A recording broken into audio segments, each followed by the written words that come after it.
gaay dal leen ak jàmm sama chaîne YouTube bi ci vidéo bi nag dama leen bëggoon a woon benn astuce boo xam ne am na solo trop.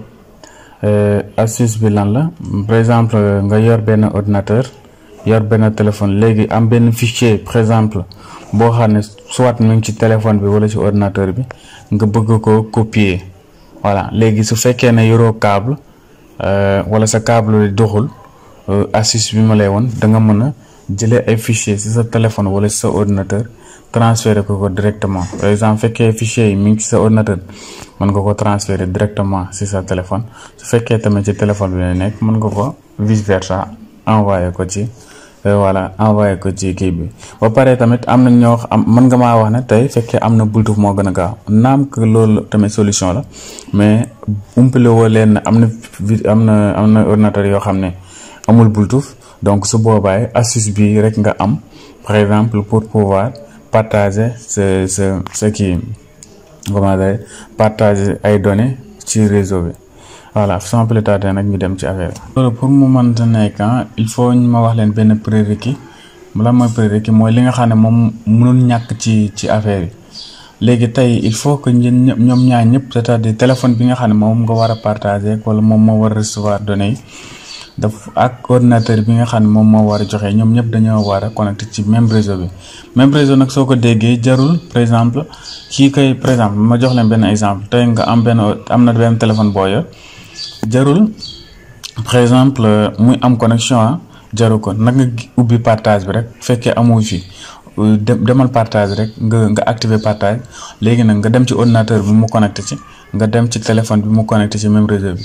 Voilà tey mënoo ñëw nga connecté ci réseau Outman bi, beneen bi par exemple ordinateur bi connecté ci réseau Outman bi, téléphone bi nga connecté ci réseau Ndom Family bi, du dox partage bi dox. Il faut ñoom ñu connecté ci même réseau bi léegi nag suñ ko cliquer ba pare dañuy dem recherche partage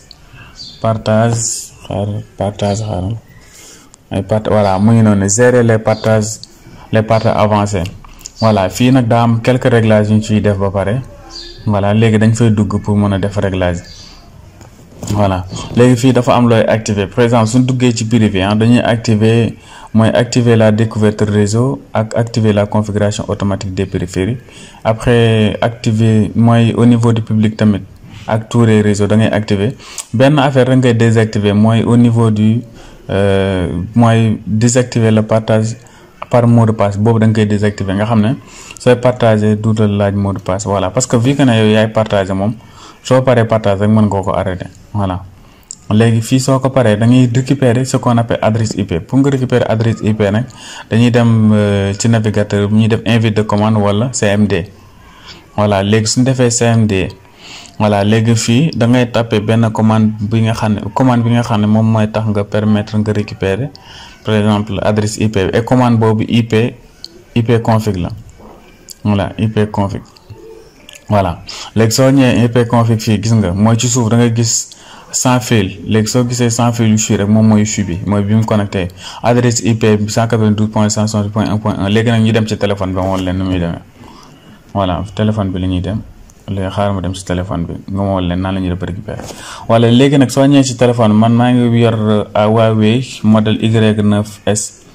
léegi mën nga ñëw dem ci fichier bi mooy ci fichier bi. voilà léegi fekkee tamit amoo leen fichier bi dana am benn alternative bi ma leen di jox. léegi benn application boo xam ne soo leen ko téléchargé ba pare dana def même rôle bi, mais Huawei moom dafa ñëwaaleeg moom directement donc moom amul problème boobu. voilà léegi nag soo ñëwee ba dugg ci fichier da nga gis voisinage du réseau. léegi foofu ngay cliquer léegi automatiquement fii lay détecter adresse kii bi comment dire mooy ñi nga xam ne dañoo connecté ci même réseau que yow. léegi ñu def ok léegi gis nga sama ordinateur mi ngi nii données yëpp mi ngi nii mën naa récupérer lu ma neex. voilà gis nga yii mooy li nekk sama bureau. voilà gis nga icône yi nekk sama bureau mi ngi nii. fekkoon tamit am na fichier gis nga lii ay fichier la. voilà fekkoon am na lu ma bëgg récupérer rek mën naa ko récupérer facilement. voilà lii gis nga ay fichier la par exemple yu nekk ci biir kii bi mën nga récupérer fii lépp la neex. léegi xaar ma dem ci document mo leen léegi par exemple gis nga lii sama ma def cliquer ne ci copie mën naa ko copier voilà léegi soo ko déplacé nag dama leen wax su boobaa day denc ci ordinateur. léegi ma revenir au niveau de kii comment dire sama téléphone copier naa ko pare léegi mën naa dem ci carte mémoire bi léegi mën naa koo coller xaar ma def benn affaire bu gën a simple xaar ma duggaat quitté naa sax voilà léegi léegi ma dem document ma def par exemple fichier bi léegi copier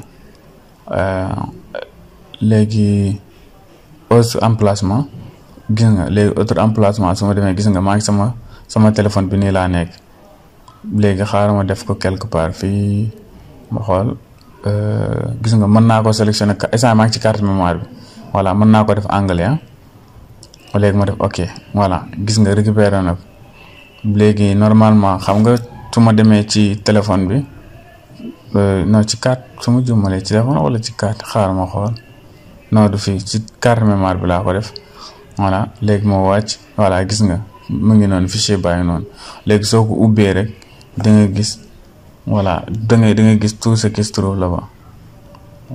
voilà deuxième méthode bi nag mooy nga télécharger benn application fekkee amoo leen bi voilà mën ngeen dem Play Store ngeen télécharger application File Explorer voilà léegi mën nga télécharger bi léegi soo ko télécharger voilà soo ko télécharger tamit da ngeen di gis foofu benn partie réseau léegi après ngeen dugal seen adresse réseau bi nga xam ne moom ngeen copier mooy bi nga xam ne mooy pour téléphone bi léegi automatiquement da ngay gis day am accès ci ordinateur bi pour mu mën a récupérer léegi fichier voilà.